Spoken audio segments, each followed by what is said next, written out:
मेरे फौजी जवान भाइयों, मैं नया कृपाल सिंह, जनरल सेक्रेटरी साबका सैनिक संघर्ष कमेटी, पंजाब, हरियाणा, दिल्ली, उत्तर प्रदेश, मध्य प्रदेश। मैं आज आपके साथ एक आपको बात बताना चाहता हूँ, जानकारी देना चाहता हूँ। तो कृपा करके मेरी इस वीडियो को सुने, ध्यान से सुने और आगे की आगे शेयर करें, ताकि बहुत सारे जो जवान हैं जो जिनकी समझ में नहीं आ रहा कि क्या हो रहा है क्या नहीं हो रहा है, तो उनको जो है वो बात की समझ आए और वो आगे से समझदार हो पाए। तो भाइयों, हमने अपना पहले भी जो YouTube चैनल है हमारा साबका का, तो उस पर हमने वीडियो भी डाले थे OROP के लिए, एक रैंक एक पेंशन के लिए। तो उन पर हमने अपने नंबर वगैरह दिए हुए थे। तो मेरे पास तकरीबन रोज 100, 150, 200 फोन आते हैं कंटिन्यू डेली की कि सर OROP में क्या हो रहा है, क्या मिल रहा है, क्या नहीं मिल रहा है, कितना मिलेगा, कितना एरियर आएगा, पे फैक्टर बढ़ रहा है। तो उस सब के लिए जो है मैं आपको क्लियर करना चाहता हूं। तो आप थोड़ा ध्यान से उन बातों को सुनिए। आप एक रैंक एक पेंशन की बात कर रहे हैं, तो एक रैंक एक पेंशन की शुरुआत मैं आपको बताता हूं कि शुरुआत क्या है। शुरुआत ऐसा है कि जो जब 7वां पे कमीशन लागू हुआ था, तो तब हमारे जो जवानों को फार्मूला मिला था, मल्टीप्लाई का जो पे फैक्टर था वो था 2.57, जबकि अफसर्स के लिए जो किया गया वो था 2.81 तक का। ठीक है जी, अभी इतनी बात आपको क्लियर हो गई। बहुत सारे हमारे जो जवान हैं वो ये बोलते हैं कि ये लोग झूठ बोल रहे हैं, अफसर्स के लिए 2.81 का फार्मूला जो लागू नहीं हुआ था। तो मैं आज आपको उसके बारे में भी विस्तार से जानकारी दूंगा और इसके बारे में ये बताऊंगा कि एक रैंक एक पेंशन में उसका क्या अंतर पड़ रहा है और उसको इस साजिश को कैसे सरकार द्वारा, सेना के उच्च अफसर द्वारा जो अंजाम दिया गया, जवानों का शोषण कैसे गुप्त तरीके से हो रहा है। तो उसके लिए मैं आपको सबसे पहले बताना चाहूंगा कि पहले हमारा एक रैंक एक पेंशन लागू हुआ था जब, तो उसमें आपको मैं एक बात बताता हूं कि एक अफसर जो है उसको जो जितना उसका पेंशन था उस टाइम, उसको क्या मिलेगा पे फैक्टर में, आपको क्या मिलेगा। तो मैं एक नायक रैंक हमारे सबसे ज्यादा है जवानों में, तो आम तौर पे सभी को पता है, इसलिए मैं उसकी काउंटिंग आपको बता रहा हूं कि एक रैंक एक पेंशन में 7170 रुपए, 7170 रुपए जो था वो मैक्सिमम जो है वो 15 साल से लेके 24 साल तक जो है नैक का एक ही OROP में बेस था 7170 रुपए, 7170 रुपए। अभी उसको 2.57 का मल्टीप्लाई फैक्टर जो है फार्मूला जो किया गया, तो उसका बेस को हो गया 18,427 रुपए।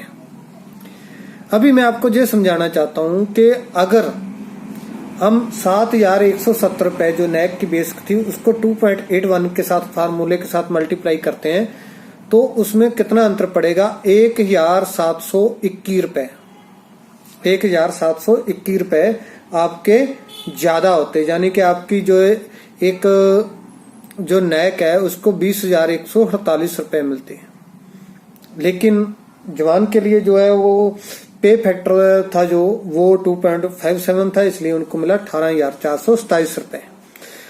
अभी अफसर्स के लिए 2.81 का जो फार्मूला जो अप्लाई किया गया, जो लागू किया गया, वो कैसे किया गया, उसके लिए क्या इनका साजिश थी, जो इन्होंने गुप्त तरीका अपनाया, वो था ये कि जो ऑन सर्विस वाले थे, जो सर्विस कर रहे थे, उनके लिए 2.81 तक का जो फार्मूला वो अपनाया गया, पेंशनर के लिए नहीं। जहां पे एक बात और क्लियर करना चाहता हूं कि पेंशनर के लिए नहीं, सिर्फ जो ऑन सर्विस जो ड्यूटी कर रहे थे उनको, जो उन अफसर्स को 2.81 का फार्मूला दिया गया।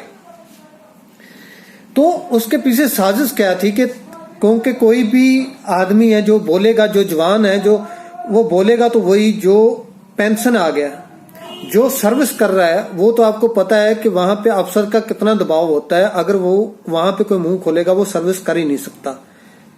तो इसलिए क्या किया गया, जो सर्विस पर्सन थे ऑफिसर्स, उनके लिए 2.81 का फार्मूला अपनाया गया, पेंशनर के लिए नहीं।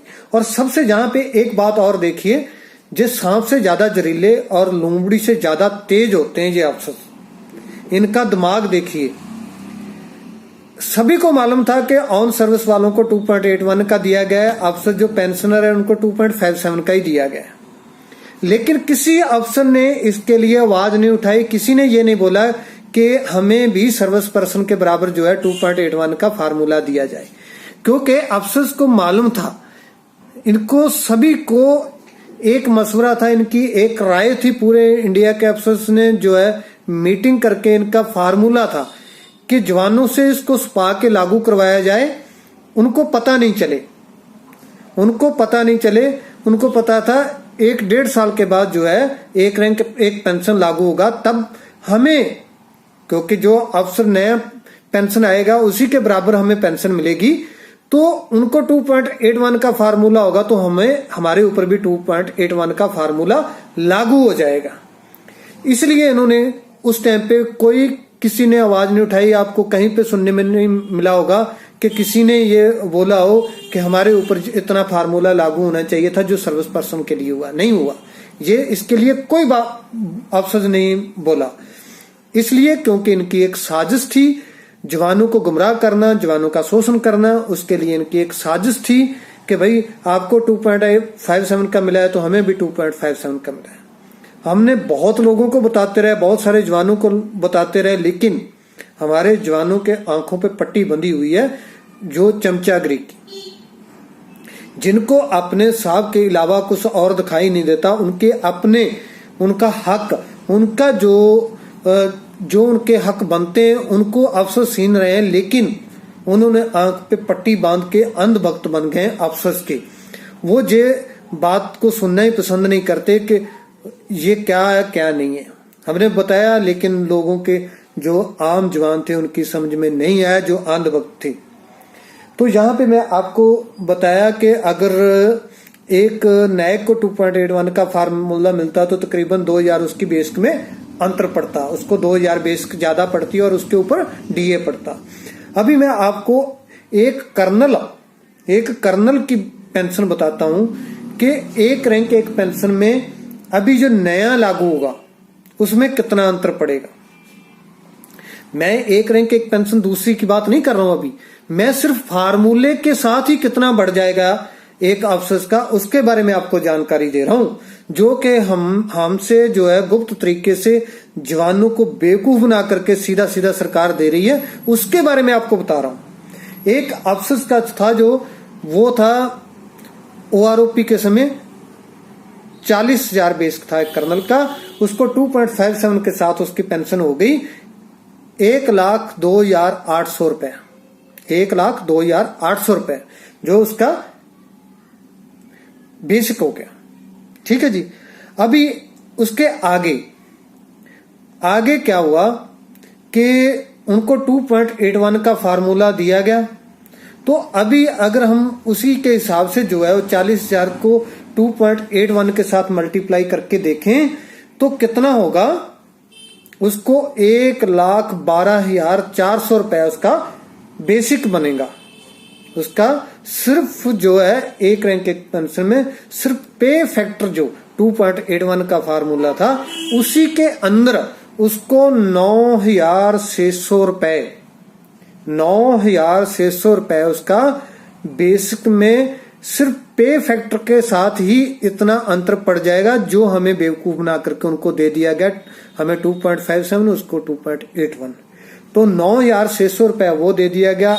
अगर उसके ऊपर 17% डीए लगाया जाए तो ये तकरीबन 11,500 रुपया तो सीधा सीधा जो है उनको पे फैक्टर में ही हमसे छुपा के दे दिया गया। और हमारे अंधभक्त जो जवान है, जो चमचागिरी करने वाले हैं, वो आज भी अंधभक्त की पट्टी बांध करके उनकी समझ में नहीं आएगी ये बात कि इन्होंने कैसे हमसे छुपा के गुप्त तरीके से जो है वो पे फैक्टर में ही जितना आपका पेंशन है। हमारे बहुत सारे जवान जो अनवेल्ड आउट हैं और जो हमारी माएँ बहनें जो विधवा हैं जिनके पति एक्सपायर हो गए हैं, उनका न्यूनतम जो है बेसिक 9,000 है। तो इनका 10,000 रुपये जो है वो सिर्फ पे फैक्टर में ही बढ़ जाएगा। तो मतलब जितना हम पेंशन ले रहे हैं टोटल, उतना इनका वैसे ही पे फैक्टर में ही बढ़ जाएगा और आप लोगों को मालूम भी नहीं चलेगा। और 10,000 ये हो गया और 4-5,000 नॉर्मली आप मान के चलिए, वैसे ही ये डिफरेंस निकाल देंगे। पहली बात तो इससे ज्यादा तो इनका जो बेस की है एक रैंक एक पेंशन के अंदर 20 से 22,000 रुपया नॉर्मली बढ़ने वाला है ऑफिसर्स का। और आपका क्या मिलेगा? आपको मिलेगा 1,000 से ज्यादा किसी को मिलेगा 500 रुपए। 100 रुपए से बढ़कर के ज्यादा से ज्यादा 500 रुपए तक जवानों को एक रैंक एक पेंशन में बेनिफिट होगा, जो हमारी अब तक की कैलकुलेशन है। तो अभी जो अंधभक्त हैं, वो ऑफिसर्स के जो अंधभक्त हैं, वो आराम से इन बातों को सुन लें। अगर किसी को डाउट हो, किसी अफसर को डाउट हो, तो हमारा खुला चैलेंज है, ओपन चैलेंज है। कहीं पे भी हमारे साथ बहस कर सकते हैं। सरकारी डॉक्यूमेंट के आधार बना करके वहां पे दिखा करके हमारे साथ डिबेट करें। अगर किसी ऑफिसर ने माँ का दूध पिया है तो सामने आकर के बात करें हमारे साथ। हम फिर पहले भी चैलेंज करते रहे, आज भी चैलेंज कर रहे हैं कि अभी जो आने वाला एक रैंक एक पेंशन जिसकी आप वेट कर रहे हो जवानों, उसके बारे में बता रहा हूं कि कैसे वहां पे आपके साथ शोषण हो रहा है। लेकिन हमारे जो जवान है वो बोलेंगे नहीं, तो यहाँ पे आपको आवाज उठानी पड़ेगी। और दूसरी बात, जहां पे एक आपको बड़ा बदलाव जो होता हुआ नजर आ रहा है, उसके बारे में बात करना चाहूंगा, क्योंकि उसी से हमें अपना हक मिलेगा। अन्यथा आप ये सोचना छोड़ दो। जो लोग बार बार फोन करके पूछते हैं साहब कितना बढ़ जाएगा, साहब कितना एरिया मिलेगा, तो मैं उनको बता रहा चाहता हूं कि कुछ नहीं मिलने वाला है। आपको पता है, यही सरकार आपका जो है वो एक रैंक एक पेंशन बढ़ाएगी। जो सरकार ने DA-B जो जहां पे लागू होता था 1 महीना लेट अनाउंस किया है, तो वो आप खुद सोच लो, जो DA देने को तैयार नहीं थी, वो सरकार आपको एक रैंक एक पेंशन में क्या देने वाली है, उसके बारे में मैं आपको बता दूं कि इन्होंने DA लेट कर दिया था, 1.5 महीना अनाउंस करने में लेट कर दिया था। तो उसके बाद रेलवे और कुछ दूसरी यूनियन ने हड़ताल के लिए जो लेटर दिया था केंद्र सरकार को कि अगर आप DA अनाउंस नहीं करते तो हम हड़ताल पे जा रहे हैं। उसके बाद सरकार को जो है वो उन्होंने DA अनाउंस किया। 5% DA जो है वो केंद्र सरकार ने अपनी जेब से जो है वो अनाउंस नहीं किया है। ये महंगाई दर ली जाती है 5 शहरों के, और उसके जो अंक लिए जाते हैं महंगाई दर के, उसके आधार पे होती है। तो जहां पे ये भी स्पष्ट करना चाहता हूं कि कोई ये सोचे कि इस सरकार ने 5% इतना बढ़ा के दे दिया हमें, तो वो महंगाई की दर से बढ़ा है, उतना महंगाई भी बढ़ी है। तो इसलिए जो है आपको इस बार 5% महंगाई दर बढ़ी है।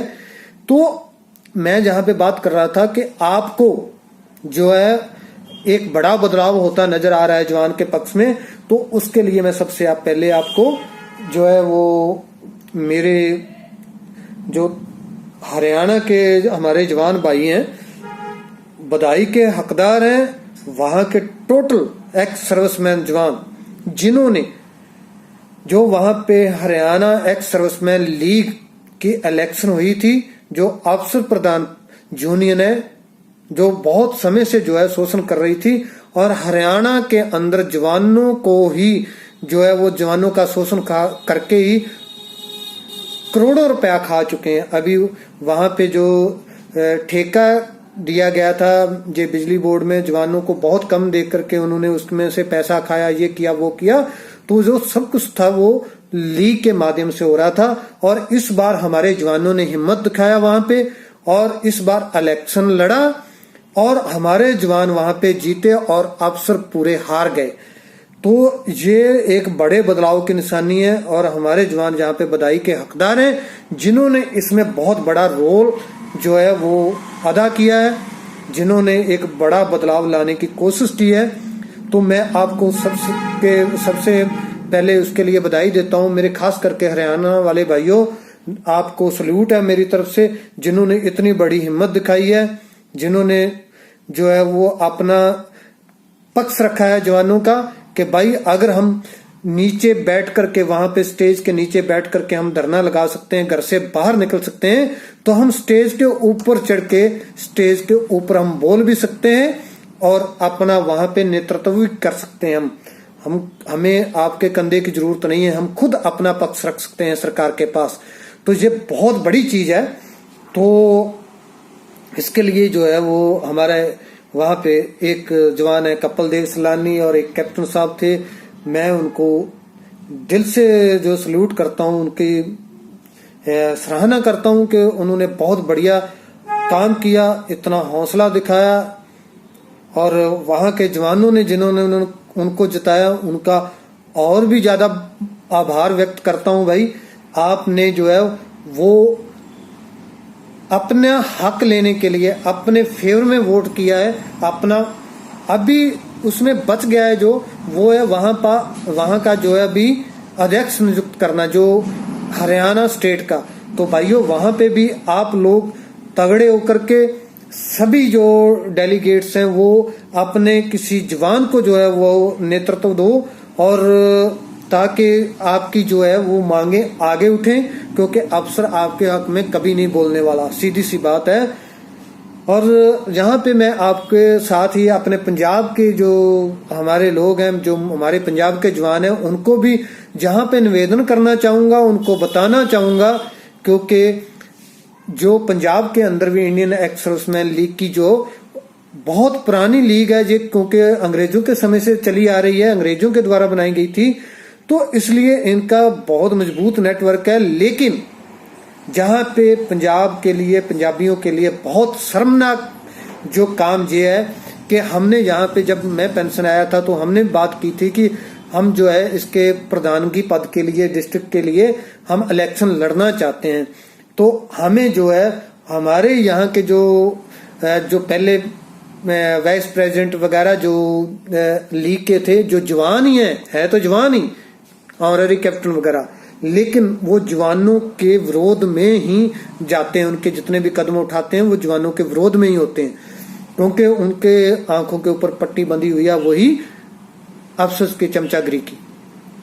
तो उन्होंने हमें ये बताया था कि भाई आप नीचे तो किसी भी इलेक्शन में जो है वो लड़ सकते हो लीग का, लेकिन जो प्रेसिडेंट की जो है, चाहे वो डिस्ट्रिक्ट की हो चाहे स्टेट की हो, उसके लिए सिर्फ जो है वो अफसर ही नॉमिनेट हो सकते हैं, अफसर ही इलेक्शन लड़ सकता है, कोई जवान जो है वो इलेक्शन नहीं लड़ सकता प्रेसिडेंट की। तो ये हमारे लिए, पंजाबियों के लिए बहुत शर्मनाक हरकत है, ये बहुत हमारे लिए शर्म वाली बात है कि हम आज तक, आप मतलब क्या है, वो आपको लीग बना दी एक एक्स सर्विसमैन की, लेकिन वहां पे जब सर्विस में थे तब भी हमें नौकर समझते रहे, गुलाम समझते रहे, और जहां पे आने के बाद भी आप उनके बराबर इलेक्शन नहीं लड़ सकते। आप नीचे वर्कर तो बन सकते हो, आप नीचे चाय पानी पिलाओगे, कुर्सियां साफ करोगे, दरी बिछाओगे, लेकिन आप स्टेज के ऊपर as a president, as a कोई मेन उनका आगू होने के नाते आप स्टेज पे नहीं बैठ सकते, आप वो इलेक्शन नहीं लड़ सकते। लेकिन जब हमने भी बात किया तो हमें यही बार बार बोला गया कि आप लड़ ही नहीं सकते, आपको जो है वो आपका नाम ही नहीं भरा जाएगा, पर्चे नहीं भरा जाएगा। ये इंडियन एक्स सर्विसमैन लीग जब बनी थी तो उसके रूल रेगुलेशन में है। तो पंजाबियों, आपके लिए बहुत शर्म वाली बात है, मेरे लिए भी है, मैं पंजाबी हूँ, पंजाब का रहने वाला हूँ, तरनतारन का रहने वाला हूँ, तो मेरे लिए भी ये शर्म की बात है। हालांकि हमने बहुत आवाज उठाई, जब से हम पेंशन आए हैं तब से हम जवानों के हक के लिए लड़ रहे हैं, लेकिन फिर भी हम वो बदलाव नहीं लेके आप ले सके, ना ला सके उसके लिए जो हमें लाना चाहिए था। तो अभी जो है पंजाबी भाइयों, आप तगड़े हो जाओ, आप ओनली आपके अंदर जो है इतना आपके अंदर दम है, आपके अंदर हिम्मत है कि आप नीचे नहीं, आप स्टेज के ऊपर बैठ के एज ए प्रेसिडेंट बैठ के आप फैसले ले सकते हो, जवानों के लिए कुछ अच्छा कर सकते हो।